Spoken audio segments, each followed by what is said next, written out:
Hi guys, welcome to my channel G solving me. I am Shivangini. तो आज हम start करेंगे हमारा पहला चैप्टर द लिविंग वर्ल्ड।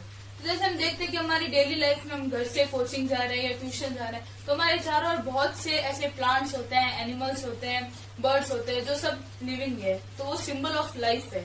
तो उसमें जैसे वर्ड आ गया लाइफ, तो लाइफ क्या होती है, हम लाइफ को कैसे एक्सप्रेस कर सकते हैं। तो life is a unique complex organisation of molecule. Life क्या है, मॉलिक्यूल्स की एक ऑर्गेनाइजेशन है। कैसी है, यूनिक है और कॉम्प्लेक्स है। एक्सप्रेसिंग थ्रू केमिकल रिएक्शन, जो कि अपने आप को बहुत सारी केमिकल रिएक्शंस के थ्रू एक्सप्रेस करती है, विच लीड्स टू ग्रोथ, जो कि आगे जाके किस में कन्वर्ट होती है, ग्रोथ में। जैसे ग्रोथ कैसे हो गई कि एक छोटा बच्चा है, जैसे 2 महीने का बच्चा है, तो वो बहुत छोटा होता है। तो ऐसे नहीं कि वो 10 साल बाद भी वो उतना ही छोटा रहेगा, वो बड़ा होगा। जैसे एक छोटा सा बीज लिया हमने, उसको ग्रो करवाया, तो पहले वो प्लांट बना, फिर ट्री बना। ऐसे नहीं कि वो बीज ही रहेगा, तो वो ग्रोथ करता है, उसमें डेवलपमेंट होता है। तो ग्रोथ, डेवलपमेंट, रेस्पॉन्सिवनेस। रेस्पॉन्सिवनेस क्या हो गई कि किसी भी चीज के प्रति हमारा रेस्पॉन्स कैसा है। कि जैसे मैंने किसी को थप्पड़ मार दिया तो वो रेस्पॉन्स देगा, ऐसे नहीं कि वो ऐसे नॉर्मली खड़ा है, बस ठीक है थप्पड़ मार दिया। या किसी बच्चे को चॉकलेट दे दी तो वो उसको देख के खुश होगा, तो वो उसका एक रेस्पॉन्स है। तो रिस्पॉन्सिवनेस। एडेप्टेशन क्या होता है कि हमारा जो एक्सटर्नल एनवायरनमेंट है उसके हिसाब से हमने हमारी बॉडी को चेंज किया या हमारी बॉडी ने एडजस्ट किया। जैसे कि ऊंट है, तो वो ऊंट ज्यादा डेजर्ट एरिया में रहता है, तो उसके उधर वाटर की थोड़ी डेफिशिएंसी होती है, तो वो अपने बॉडी में वाटर को स्टोर करके रखता है, तो वो उसका एडेप्टेशन है।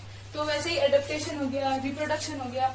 अब कोई भी लिविंग का ये एक कैरेक्टर होता है, जिसको हम बोल सकते हैं कि कैरेक्टरिस्टिक फीचर है ये रिप्रोडक्शन, जिसमें वो क्या करेगा, अपनी एग्जिस्टेंस को इस अर्थ पे बचाने के लिए अपने ही जैसे ऑफस्प्रिंग बनाएगा, तो उसको हम बोलेंगे रिप्रोडक्शन।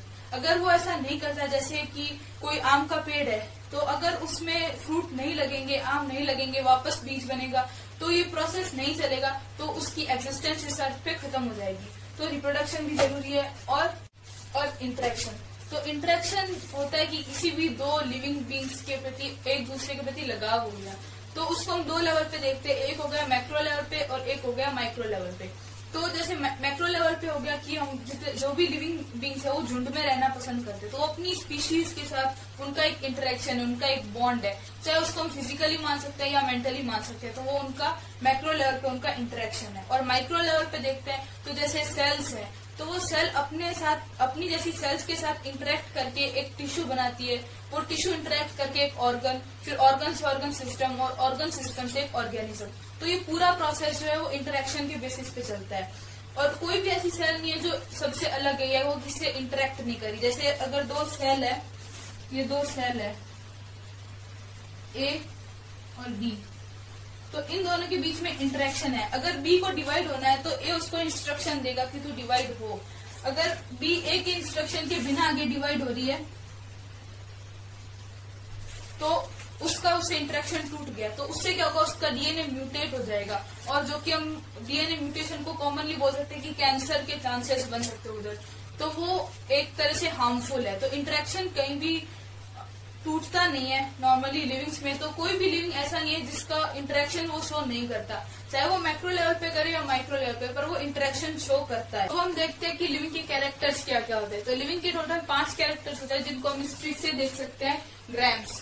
तो इसमें सबसे पहले आ गया ग्रोथ, सेकंड आ गया रिप्रोडक्शन, फिर आ गया एबिलिटी टू सेंस, एम से हो गया मेटाबॉलिज्म, एस से हो गया स्ट्रक्चरल ऑर्गेनाइजेशन, या जिसको हम सेलुलर ऑर्गेनाइजेशन भी बोल सकते हैं। तो सबसे पहले हम देखते हैं ग्रोथ। तो ग्रोथ क्या होती है कि जैसे कोई छोटा बच्चा है, 1 महीने का 2 महीने का बच्चा है, तो वो छोटा सा होता है एकदम, पर 10 साल बाद भी क्या उतना ही छोटा रहता है? नहीं, उसकी बॉडी ग्रो करती है, उसकी हाइट में इंक्रीज होता है, उसका वेट इंक्रीज होता है, तो वो सब ग्रोथ आ गया। पर ये तो हमने ले ली मल्टी सेलुलर ऑर्गेनिज्म, जैसे हम हो गए, ह्यूमंस हो गए, एनिमल्स हो गए। तो पर जो कुछ होते हैं यूनिसेलुलर ऑर्गेनिज्म, जो एक ही सेल होता है, तो अब वो कैसे ग्रो करेंगे? तो जैसे ग्रोथ को हम बेसिकली मानते हैं increase in number of cells या increase in number of mass. तो जो यूनिसेलुलर है उनमें ग्रोथ कैसे होगी, वो रिप्रोडक्शन से ग्रो करेंगे। जैसे एक सेल है, उसने रिप्रोड्यूस करके 2 सेल बने, तो उनमें ऐसे ग्रोथ रिप्रोडक्शन से होती है, उनमें पॉपुलेशन ग्रोथ होती है। पर जैसे मल्टी सेलुलर है, उनमें इंक्रीज इन मास को हम ग्रोथ कंसीडर कर सकते हैं। जैसे कि कोई प्लांट है तो वो लाइफ टाइम ग्रो करता है, वो बड़ा पेड़ बनेगा, फिर वो ग्रो करता रहेगा, पर जैसे हम ह्यूमंस का एग्जांपल लेते हैं तो हम एक सर्टेन एज तक ग्रो करते हैं, हमारी जैसे हाइट को इंक्रीज मानते हैं हम, तो हाइट जो है हमारी एक सर्टेन एज तक ही इंक्रीज होती है, उसके बाद में हाइट इंक्रीज होना बंद हो जाती है। पर जो रिपेयरिंग का काम है बॉडी में वो लाइफ टाइम चलता रहता है, जैसे कहीं कट लग गया या कोई चोट आ गई तो वो जो सेल्स डेड हुई है वो वापस रिपेयर होती रहेगी, उसके लिए नई सेल्स बनती रहेगी। और ग्रोथ को हम कैरेक्टरिस्टिक फीचर बोल सकते हैं लिविंग का कि ये बेसिक फीचर है, पर इसको हम डिफाइनिंग प्रॉपर्टी नहीं कह सकते। तो ग्रोथ जो है वो कैरेक्टरिस्टिक फीचर है लिविंग का, जैसे बेसिक फीचर है, पर वो डिफाइनिंग प्रॉपर्टी नहीं है।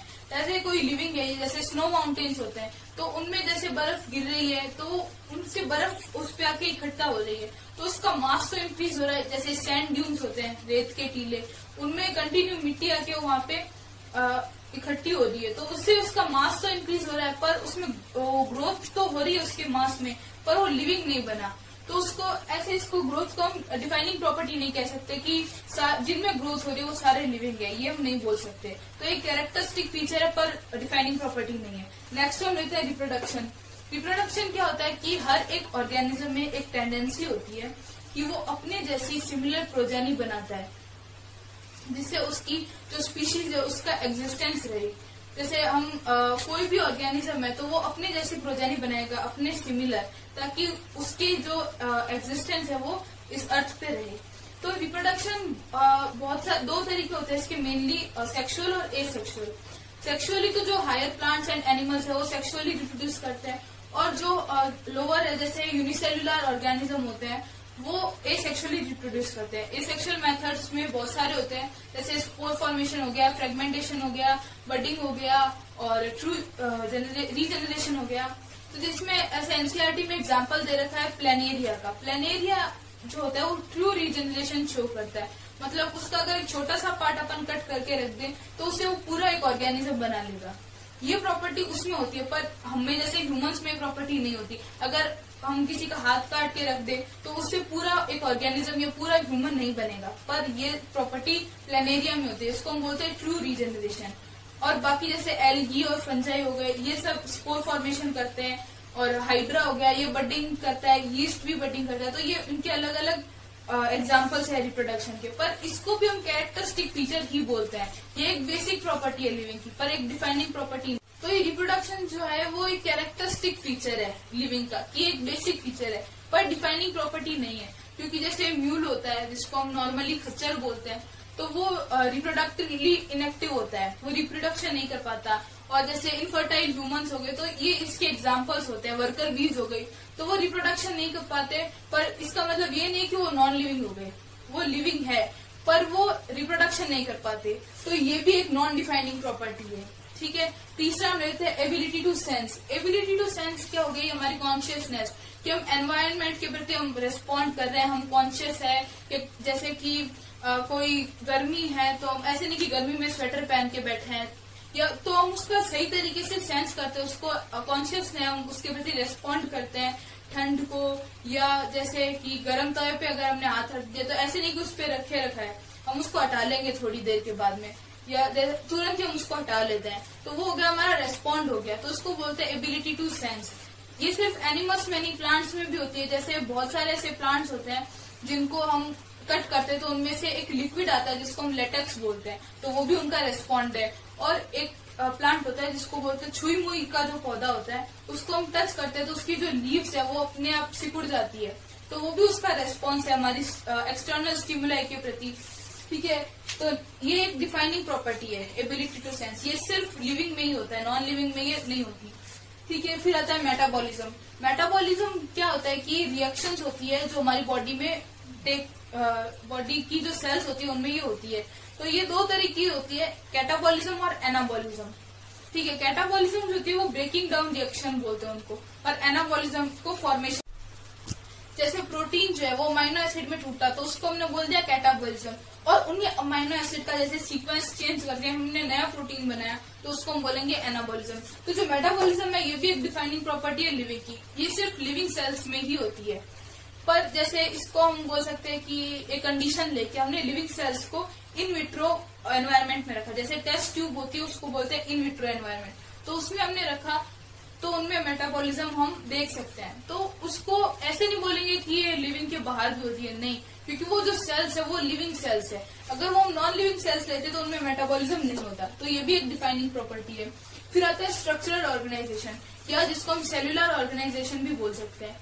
जैसे कि अगर कोई यूनिसेल्यूलर ऑर्गेनिज्म है तो वो तो बस एक सिंगल सेल है, पर जैसे ह्यूमंस हो गए या हायर प्लांट्स हो गए, एनिमल्स हो गए, तो वो सब क्या मल्टी सेल्यूलर ऑर्गेनिज्म है। उनमें ऐसा नहीं कि सारी सेल्स अलग अलग काम करती है, नहीं, सब अपने साथ में इंटरेक्ट करके सेल्स एक जैसे सिमिलर सेल्स हो गए, वो एक टिश्यू बनाएगी, टिश्यू से एक ऑर्गन बनेगा, ऑर्गन से ऑर्गन सिस्टम, और वो और बहुत सारे ऑर्गन सिस्टम मिलके एक ऑर्गेनिज्म बनाएंगे। तो ये पूरा एक स्टेप बाय स्टेप प्रोसेस है, कि ऐसे नहीं कि सारी सेल अलग अलग काम करे। तो ये पूरा ऑर्गेनाइजेशन है, सीक्वेंसली इनको सेट कर रखा है। तो इसको बोलते हैं स्ट्रक्चरल ऑर्गेनाइजेशन या सेलुलर ऑर्गेनाइजेशन। ठीक है, तो ये इसकी ट्रिक है ग्राम्स, इससे हम सारी प्रॉपर्टी को याद रख सकते हैं। और इनमें जैसे ये ग्रोथ और रिप्रोडक्शन हो गई, ये दो है जो नॉन डिफाइनिंग प्रॉपर्टी है। तो इसको हम कैसे याद रखेंगे? नजर में एन हो गया नॉन डिफाइनिंग को रिप्रेजेंट कर देगा, और जी फॉर ग्रोथ, आर हो गया रिप्रोडक्शन। तो नॉन डिफाइनिंग प्रॉपर्टी क्या हो गई? ग्रोथ और रिप्रोडक्शन। बाकी ये जो तीनों है, कॉन्शियसनेस, मेटाबॉलिज्म और सेलुलर ऑर्गेनाइजेशन, ये तीनों जो है वो लिविंग की डिफाइनिंग प्रॉपर्टी होती है। यानी अगर कोई भी लिविंग है तो उनमें ये प्रॉपर्टी जरूर होगी।